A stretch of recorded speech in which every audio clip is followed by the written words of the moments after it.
What's up? What's up, y'all? It's your girl Shasta with Shasta Speaks.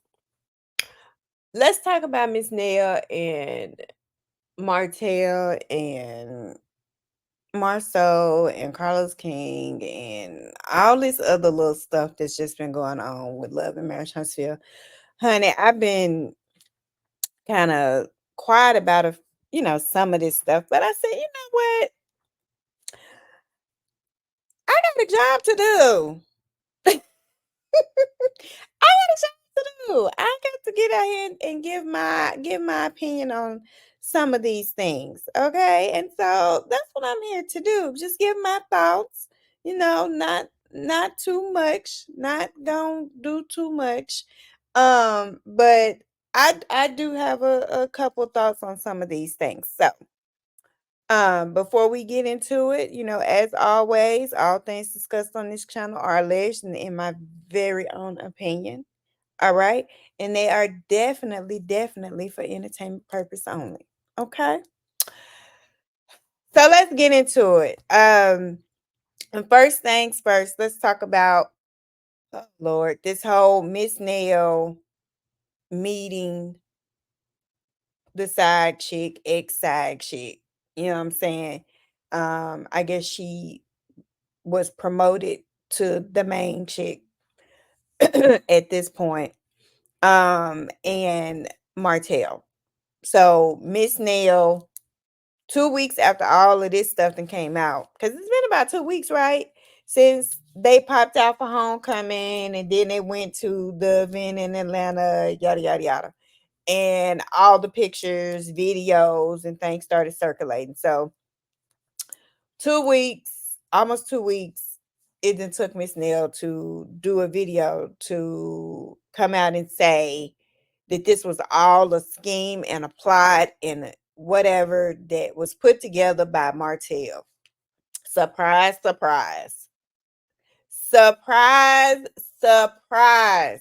Who's surprised by that? Not me. Now, do I think that he put it together so that the picture could be taken? Yes. But do I also think that Miss Nell, if your butt wasn't over there, and y'all gonna see me purposely trying not to cuss. I'm trying to take the cussing out of my stuff. So if I'm pausing, it's because I'm trying to fill that in with another word. Um, Miss Nell, had you not put yourself in that position, then there is no way he can plot on you for a picture to be taken. I think my issue, actually, I know my issue with Miss Nell and this whole narrative is that Miss Nell done straddled the fence for honestly this whole time.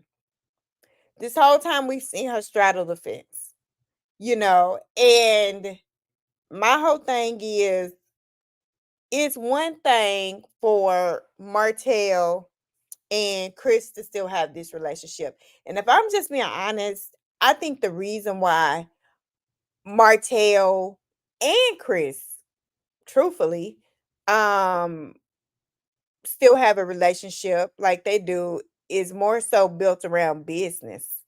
I think that's a business thing. Martell's wanting to be in the real estate building business as far as building houses and things. Chris is a realtor. You know what I'm saying? It's cause and effect. I feel like they have a business relationship. Yes, is there somewhat a friendship there? I mean, absolutely. But I honestly feel like their relationship is a more of a um you scratch my back, I scratch your back type of thing. They have a business relationship. Miss Nail is not, to me, in my opinion, is not a part of that business arrangement. So I don't feel like Miss Nail's whole loyalty thing that she has for Martell, it doesn't make sense to me. That's just me. That's just my opinion. As a woman, I don't feel like Miss Nell owes Martell any loyalty. All right. Now, if we call a spade, someone could argue that she don't owe Melody any loyalty. However, this is the same woman that you openly said you were trying to mentor and counsel and things like that when she was going through probably the roughest time of her life with this whole thing with her husband and this side woman. You were the shoulder that she was crying on and coming to and talking to. And you have a very intimate knowledge of what she was going through at the hands of this woman and Martell. And so for you to be in a picture with this woman, smiling, shaking her hand, laughing, saying, "Hi, I'm Nell, blah, blah, blah," that hits different than any other person to me. To me. I'm big on that word friend.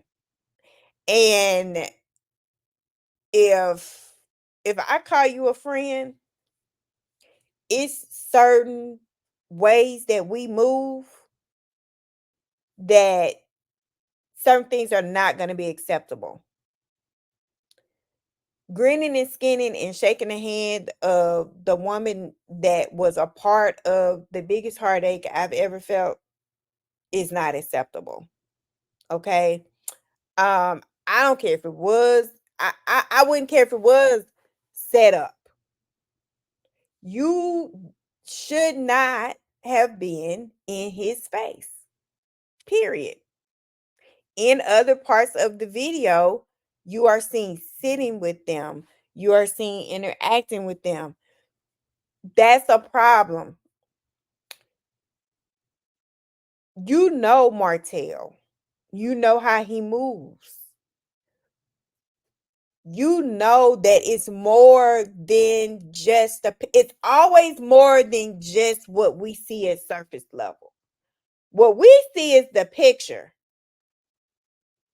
but there's a lot more behind that picture. There's a lot more that comes with that picture and the way the picture looks. This isn't a discussion if in that picture you not smiling, you got the blank face, and you standing there, not with your hand extended, not with you shaking her hand, none of that. If you had just turned around like you're saying you were, and you just kind of were taken off guard, and this girl was in your face, and you had that look like, what? This picture, this has a whole nother tone to it. But it's not. You talking, you smiling, you laughing, you interacted with them afterwards. So now it creates this narrative of what I think, again, allegedly, in my opinion, of what he's been pushing all along, and that's that she needs to be on the show. This picture could very well be used as a way to say, I told you they'll get with her being on the show. They're not going to be combative with her. They're not going to be this or that with her. It sends a message, I think. It also causes more division um, with Miss Nell and Melody. And I feel like Miss Nell was the one person Melody was still trying to hold out hope on that they would be okay or that they were good. But I can't say, I don't wanna say that Melody's doing this or that. I don't know. But as for me, I know how I would handle the situation, and how I would handle the situation is that I couldn't deal with Miss Nell again. That's just me. As long as she had a relationship with him, then her and I could not have a relationship. But to be clear, that's how I would have been with Miss Nell from the beginning. I don't play around like that. I don't like when I'm done, then I'm done all the way. And if you are a close personal friend of mine, then you can't still have an alliance with someone that I've went through something like that with and I'm done with and I've moved on from.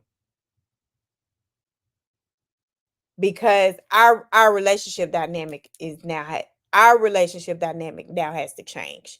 There are certain things I cannot share with you now because you still have a relationship with them. And in my mind, and this is and I know that this could be a flaw in me and I recognize it. So it is what it is.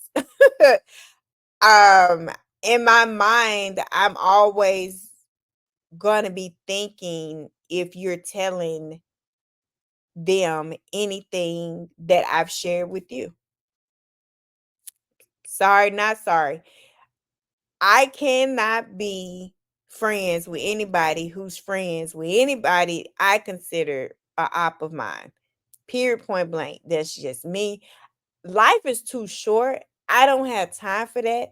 I don't have time to be trying to figure out who's for me and who's against me.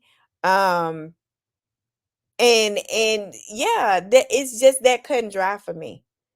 My I keep my circle very small for that exact reason. I ain't got time. And so when I start having to question it and try to figure out, don't even worry about it. If you got to figure out, you know what I'm saying, where your loyalties lie, you're like, "Well, no, I care about you. I care about well, go over there and care about them all you want to cuz I'm good over here." I don't move like that. You know what I'm saying? My friends don't have to ask me to pick a side or make a decision because they already know. Especially, I'm not going to say that all my friends, and I are all friends. I'm not saying like that. I'm talking strictly about these relationships and things like that that sometimes don't end well.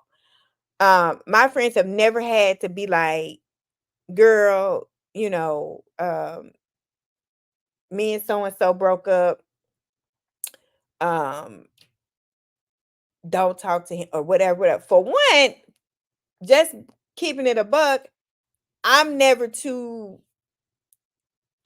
close to any of my friends' significant others anyway. That's just me. Um, but I'm definitely not like once they broke up, if I see that Negro out somewhere or whatever, he might get a hand wave, and that's on a good day. You know what I mean? I nope, nope. Cause you'll never get the opportunity to be like, I seen your girl Shasta. She said blah blah blah blah blah. She was blah blah blah. Nope, nope. And my friends already know that. You know what I'm saying? They know if a Negro come and tell them something like that Negro is lying, and they gonna shut it down immediately. Like, oh no, I know you because that one of all that one, no, I don't do it. I no.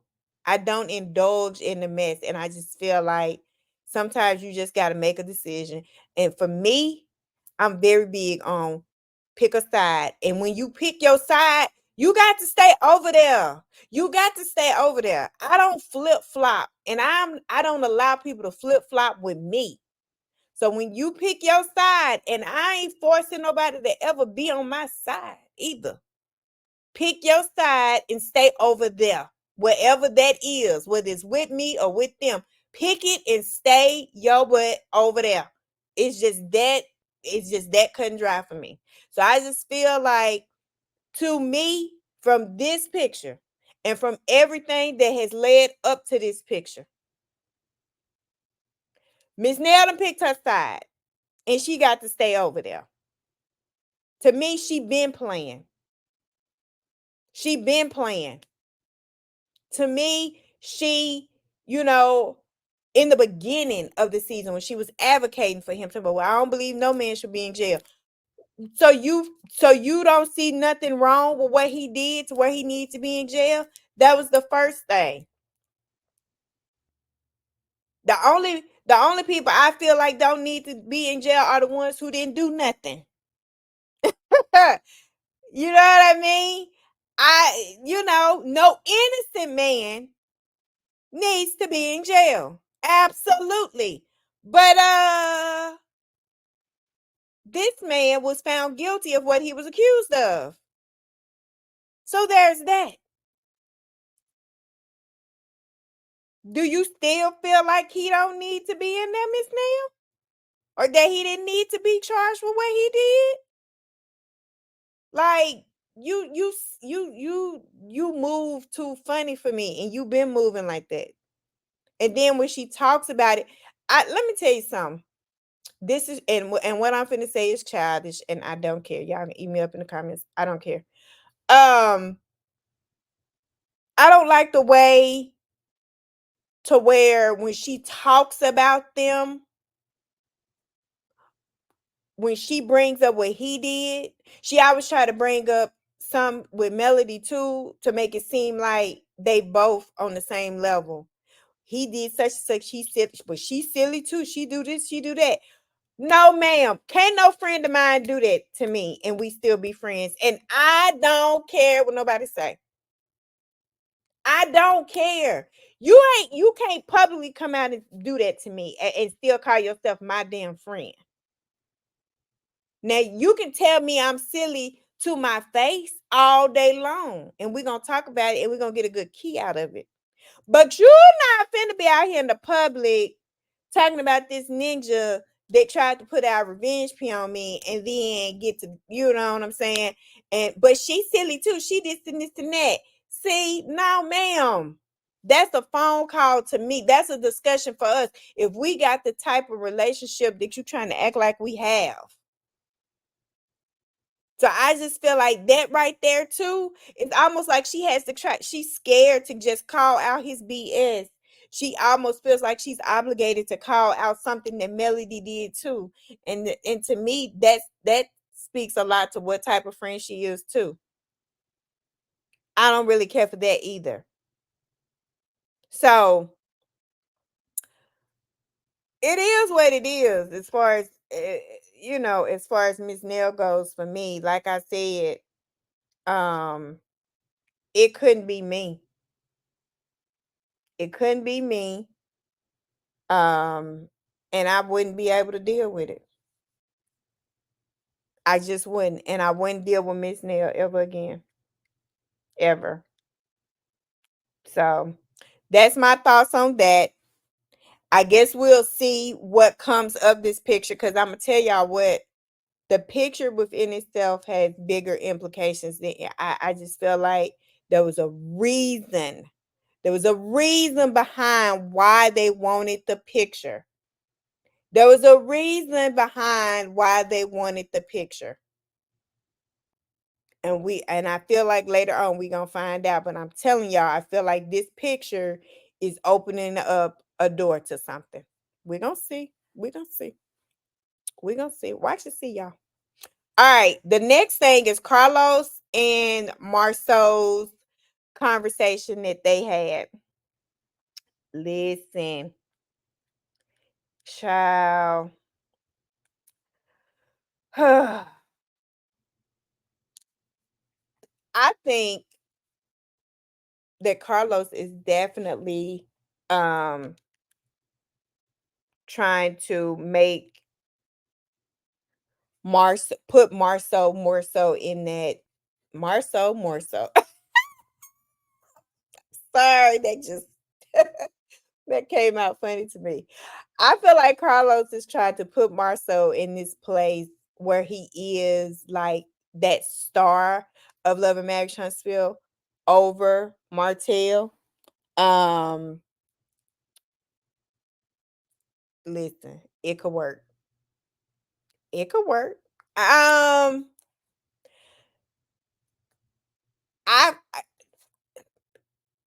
this the thing. We is tied. No, let me say me. Let me not speak for everybody because I already know everybody don't feel this way, and I respect. I respect it. I get it.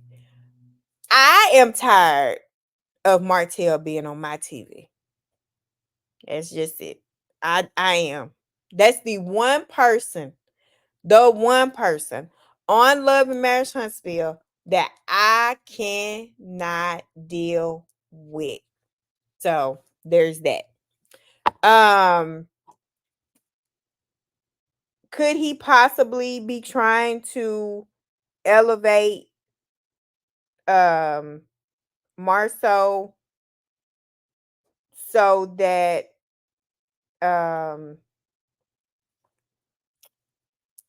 so that he could take on that kind of leading man role in Love and Marriage Huntsville? Absolutely. And Marceau could definitely do it. Let me tell you something.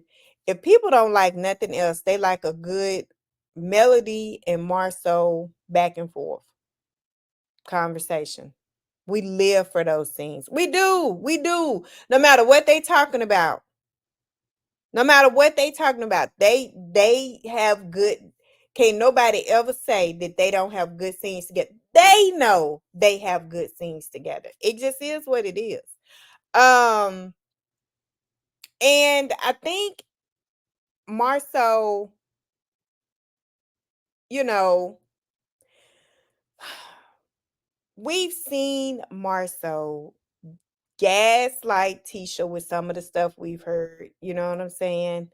We've seen him be very, I think, sometimes manipulative when it comes to Tisha in prior seasons. In prior seasons. Now, I'm gonna be honest, I haven't seen much of it this season.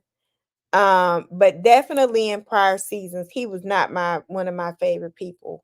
Um, because I just felt like there were times when she would point blank ask him certain things and he would skate around the answer or not answer or just, talk in circles. And maybe that's just who he is or whatever, but that used to burn me up just to see it. So I know dang well it was burning her up to have to deal with it. So in that aspect, I'm just like, oh, Marceau. But a couple things that he said in this interview with Carlos King that stuck out to me. Um, he said, he proposed to Tisha after 30 days. That was interesting. Not necessarily in a bad way, but just interesting overall. And that's just that's all I'm gonna say about it. That's interesting. Um he did, you know, talk about the whole Destiny Melody, the comment that Destiny made about having both of them and how he said that if somebody wants to sleep with somebody, it would be Melody or something like that. And I'm just like, uh-huh.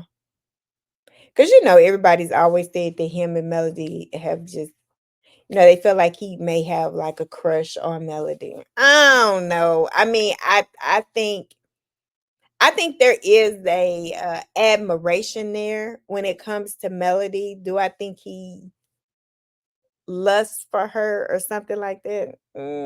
Maybe, but most men lust for somebody.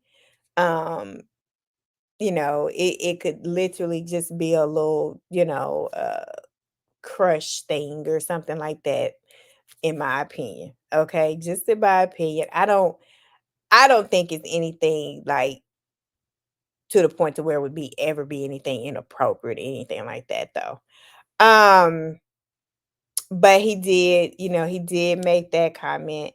Um, and I kind of cackled at the point when when Kimmy made the comment that Tisha don't check the temperature, and when Melody and Destiny went back and forth, you know, um, she was like, there was no surprise that there was gonna be tension because Destiny was already heated. And Marceau agreed with that. He was just like, yeah, that wasn't the right time to go into that conversation. It wasn't. But what's even more interesting was how Carlos King said that Tisha was the bone collector this season and she was really good at her job. Now, what I want to know is who gave her that job this season? Did one of the producers say, we need somebody who gon', you know what I'm saying, stir the pot a little bit and blah, blah, blah, kind of play, uh, play all the sides and yada, yada, yada. Like, what was that conversation?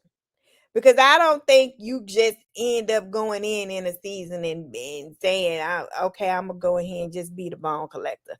That was it. There had to be a discussion. There had to be a discussion. And looking back over the season now that we've had so far, it makes sense though that someone had that discussion with her. Maybe it was Carlos allegedly, in my opinion. Maybe it was one of the other producers. But someone had to have that discussion with Tisha, like, okay, this what we need you to be doing this season. This how we need you to move. Because the way she kind of engaging and talking to everybody, she's definitely carrying the bones. Okay. She's definitely doing that. But yeah, who gave her that job and told her that that's what they needed her to do this season? Mm.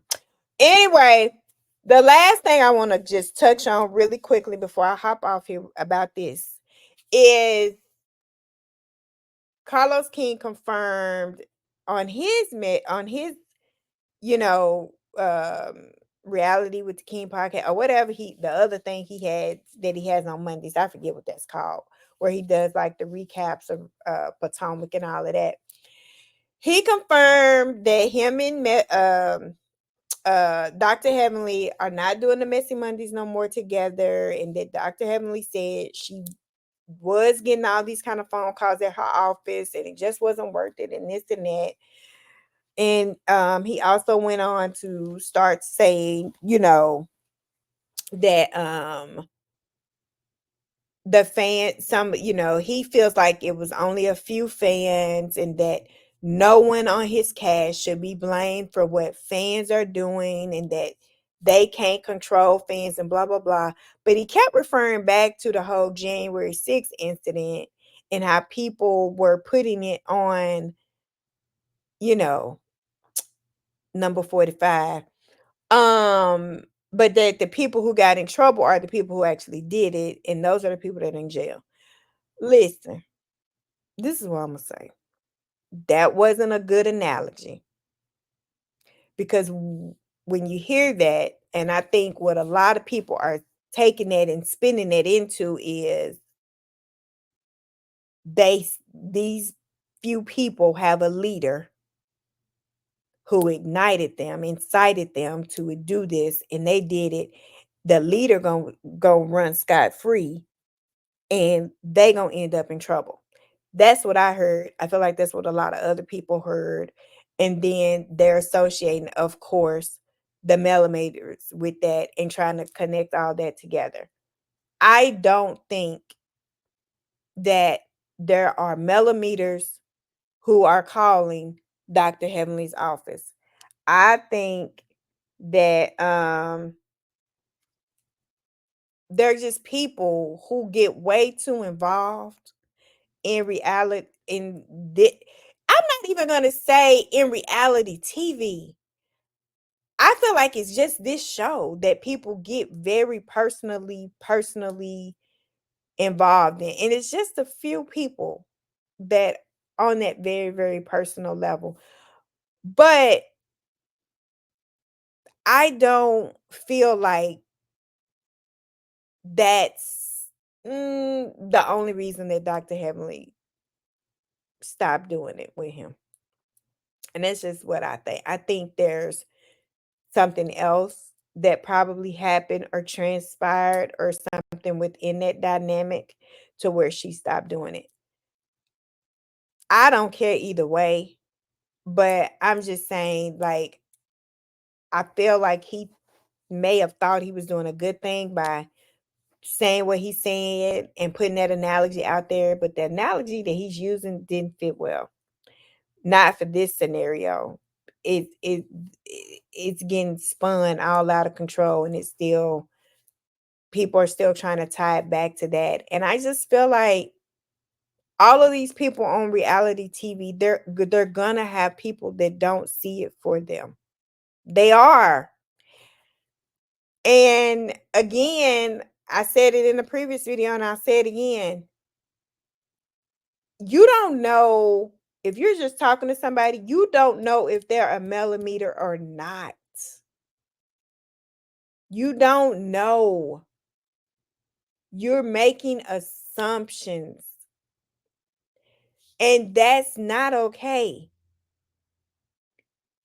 It could be somebody that's tied in with something completely different. And you're saying that they're a millimeter. It could be somebody who watches Married to Medicine and just don't see. Hell, we in a political climate right now. Dr. Heavenly makes a lot of posts about where she stands as far as who she's voting for in this election and where she stands.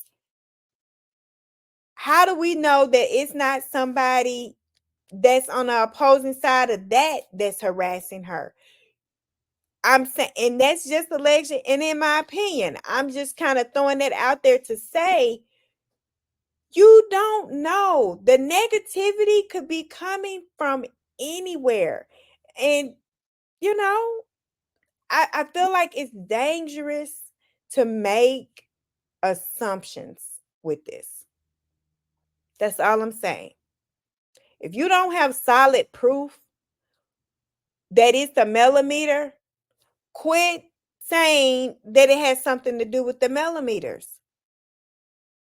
It's just I don't, and I feel like that about any fan base, whether it's the Beehive, um, the Barty gang, the Nicki Minaj's people, I forget what they're called.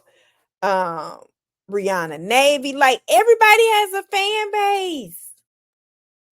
Everybody, most stars have a fan base. So I'm just saying, like, it gets out of control. And narratives start running and being spun, and it just gets weird after a while. So I'm just saying, unless Dr. Heavenly has absolute proof where she can come out and say, I know these were millimeters, and this is how I know, and not that one thing, because I feel like there was something that Funky came out with that they were supposed to say it was proof. That wasn't no proof. Concrete proof. Concrete proof. Because otherwise you're falsely accusing a whole fan base of some mess. And it don't make sense. It just really doesn't. All right, y'all. That's all I got. That's enough. Okay. Drop down in the comments. Let me know your thoughts on any of these topics. Um, like the video, subscribe to the channel. Once I get to 500 subscribers, I think I'm going to do a giveaway. Um, Not sure yet what it's going to be. Give me some suggestions in the comments of what a good giveaway thing would be. Whether I don't know, something, a Amazon gift card, some beauty products for like something. Drop down in the comments. Let me know what you think. But I do want to get I do want to give some type of giveaway when I get to 500 subscribers. So, and then from there, once I get to 1,000, I'll do another one, and so on and so forth. Because I'm trying to get my channel popping, get my channel popping. So, anyway, let me know y'all's thoughts. Thanks. I holla.